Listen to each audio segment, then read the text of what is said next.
ভৌতিক মহাসড়ক। যখন আমি মৃত্যুকে খুব কাছ থেকে দেখেছিলাম। রাত তখন প্রায় 1টা। শ্রাবণ মাসের মাঝামাঝি, অবিরাম বৃষ্টিতে ভেজা অন্ধকার রাস্তা, চারদিকে ঝিঁঝি পোকার একটানা শব্দ আর দূরে শেয়ালের ডাক। আমি, অর্ণব, নিজের পুরনো মারুতি সুজুকি গাড়িটা নিয়ে কলকাতার দিকে ফিরছিলাম। অফিসের কাজ সেরে ফিরতে ফিরতে অনেক দেরি হয়ে গিয়েছিল। সাধারণত এই রাস্তাটা বেশ নির্জন থাকে, কিন্তু আজ যেন অন্যরকম, একটা গা ছমছমে নীরবতা চারদিকে।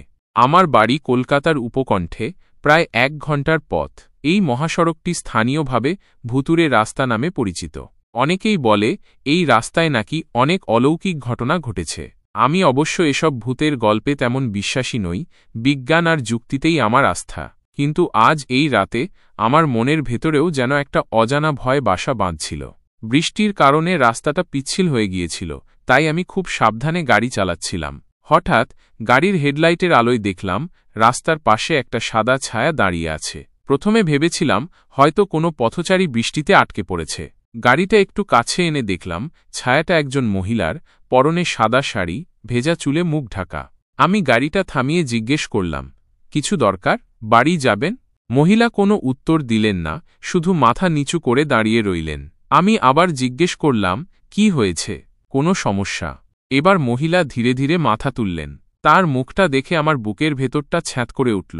মুখটা যেন কোনো জীবন্ত মানুষের নয়, বরফের মতো সাদা, চোখের কোণে রক্তের দাগ, আর ঠোঁটটা যেন এক চিলতে হাসিতে বাঁকা হয়ে আছে। আমি ভয়ে কথা বলার শক্তি হারিয়ে ফেললাম। মহিলা ধীরে ধীরে আমার গাড়ির দিকে এগিয়ে আসতে লাগলেন।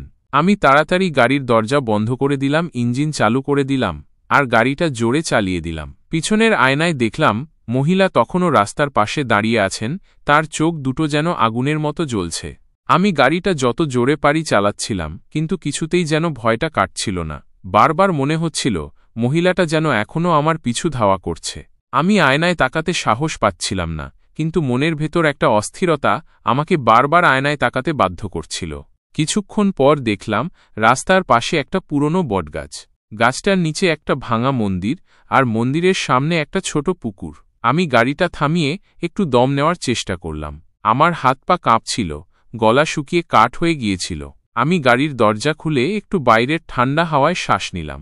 হঠাৎ পুকুরের দিক থেকে একটা চাপা কান্নার আওয়াজ ভেসে এল। আমি ভয়ে জমে গেলাম। কান্নার আওয়াজটা ক্রমশ বাড়তে লাগল, যেন কেউ খুব কষ্টে কাঁদছে। আমি টর্চলাইটটা হাতে নিয়ে পুকুরের দিকে এগিয়ে গেলাম। পুকুরের ধারে গিয়ে দেখলাম একটা ছোট বাচ্চা মেয়ে কাঁদছে। মেয়েটার পরনে ময়লা ছেঁড়া কাপড়, চুলগুলো এলোমেলো, আর চোখ দুটো লাল হয়ে আছে। আমি মেয়েটার কাছে গিয়ে জিজ্ঞেস করলাম, কি হয়েছে মা? কাঁদছ কেন? মেয়েটা আমার দিকে তাকিয়ে বলল, আমার মা হারিয়ে গেছে। তুমি কি আমার মাকে খুঁজে দেবে? আমি বললাম, তোমার মা কোথায় হারিয়ে গেছে? তুমি কি জানো?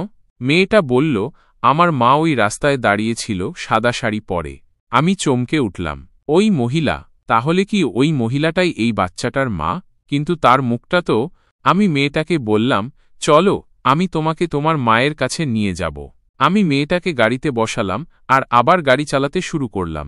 কিছুক্ষণ পর সেই জায়গাটা কাছে এল, যেখানে আমি মহিলাটাকে দেখেছিলাম। কিন্তু এখন সেখানে কেউ নেই, শুধু রাস্তার পাশে একটা পুরনো সাইনবোর্ড। তাতে লেখা, সাবধান, এই রাস্তায় দুর্ঘটনাপ্রবণ এলাকা। আমি গাড়িটা থামিয়ে মেয়েটাকে বললাম, তোমার মা তো এখানে নেই, চলো অন্য কোথাও দেখি। মেয়েটা বলল, না, আমার মা এখানেই আছে, তুমি ভালো করে দেখো।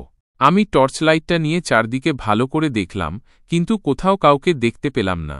হঠাৎ টর্চের আলোটা একটা জায়গায় পড়ল, যেখানে রাস্তার পাশে একটা ছোট ফলকের মতো কিছু দেখা যাচ্ছিল। আমি কাছে গিয়ে দেখলাম ফলকটাতে একটা নাম লেখা আছে, মালতী ঘোষ, মৃত্যু, শ্রাবণ মাসের অমাবস্যা, রাত 1টা। আমার বুকের ভেতরটা হিম হয়ে গেল। মালতী ঘোষ, ওই মহিলা, তাহলে কি উনি? আমি মেয়েটার দিকে তাকালাম। মেয়েটা হাসছে, আর তার চোখ দুটো যেন জ্বলজ্বল করছে। আমি বুঝতে পারলাম এ কোনো সাধারণ বাচ্চা নয়, এ অন্য কেউ। আমি তাড়াতাড়ি গাড়িতে উঠে গাড়িটা স্টার্ট করলাম, আর যত জোরে পারি গাড়ি চালাতে লাগলাম। পিছনের আয়নায় দেখলাম মেয়েটা আর সেই মহিলা দুজনেই রাস্তার পাশে দাঁড়িয়ে হাসছে। তাদের হাসিটা যেন আমার কানের কাছে বাজতে লাগল। আমি গাড়িটা থামিয়ে একটা পেট্রোল পাম্পে ঢুকলাম, আর তাড়াতাড়ি গাড়ি থেকে নেমে পাম্পের ভেতরে গেলাম। পাম্পের কর্মীরা আমাকে দেখে একটু অবাক হলেন। আমি তাদের বললাম, আপনারা কি এই রাস্তায় কোনো দুর্ঘটনার কথা শুনেছেন? কোনো মহিলার মৃত্যুর কথা? পাম্পের একজন কর্মী বললেন, হ্যাঁ, কয়েক বছর আগে এই রাস্তায় একটা দুর্ঘটনা হয়েছিল। একটা মহিলা গাড়ি চাপা পড়ে মারা গিয়েছিলেন। নাম ছিল মালতী ঘোষ।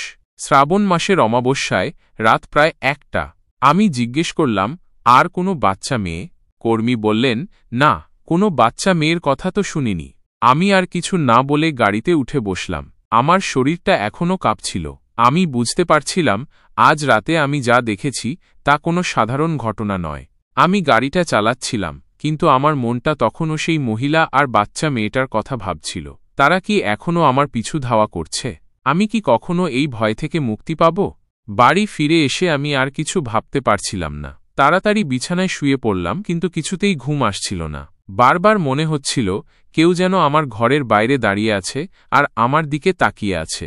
পরের দিন সকালে ঘুম থেকে উঠে আমি একটু ধাতস্থ হলাম। ভাবলাম হয়তো রাতের ভয়টা আমার মনের ভুল ছিল, কিন্তু না, আমার মনের ভেতর সেই ভয়টা এখনও রয়ে গেছে। আমি অফিসে গিয়ে আমার এক বন্ধুকে সব কথা বললাম। বন্ধু আমার কথা শুনে বলল, তুই বোধহয় খুব টেনশনে ছিলি, তাই মনের ভুল দেখেছিস। এই রাস্তায় তো অনেক দুর্ঘটনা হয়, হয়তো সেই কারণেই তোর মনে ভয় ঢুকেছিস। আমি বন্ধুর কথা মানতে পারলাম না। আমি জানতাম আমি যা দেখেছি তা কোনো মনের ভুল নয়। কয়েকদিন পর আমি আবার সেই রাস্তায় গাড়ি চালাচ্ছিলাম। এবার দিনের বেলা, তাই ভয়টা একটু কম ছিল। আমি সেই জায়গাটা পার হওয়ার সময় দেখলাম রাস্তার পাশে একটা ছোট মন্দির তৈরি হয়েছে। স্থানীয় লোকেরা বলল, মালতী ঘোষের স্মৃতির উদ্দেশ্যে এই মন্দির তৈরি করা হয়েছে। আমি মন্দিরে ঢুকে মালতী ঘোষের ছবির সামনে দাঁড়ালাম। ছবিটা দেখে আমার বুকের ভেতরটা কেঁপে উঠল। ওই একই মুখ, সেই রাতের মতো বরফের মতো সাদা, চোখের কোণে রক্তের দাগ, আর ঠোঁটটা এক চিলতে হাসিতে বাঁকা হয়ে আছে। আমি মন্দির থেকে বেরিয়ে এলাম আর গাড়িটা চালিয়ে বাড়ির দিকে রওনা হলাম, কিন্তু আমার মনটা তখনও শান্ত হচ্ছিল না। আমি বুঝতে পারছিলাম মালতী ঘোষের আত্মা এখনও এই রাস্তায় ঘুরে বেড়াচ্ছে, আর হয়তো এখনও কারো অপেক্ষায় আছে। আমি জানি না এই ভয় থেকে আমি কবে মুক্তি পাব, কিন্তু আমি জানি আমি আর কখনো ওই রাস্তায় একা গাড়ি চালাব না। এই ঘটনার পর থেকে আমি ভূতের গল্পে বিশ্বাস করতে শুরু করেছি। আমি জানি এই পৃথিবীতে অনেক কিছু আছে যা আমরা জানি না, যা আমাদের যুক্তির বাইরে, আর সেই অজানা জিনিসগুলোই আমাদের মনে ভয় জাগায়। সেই রাতের ঘটনা আমার জীবনে এক গভীর ছাপ ফেলে গেছে।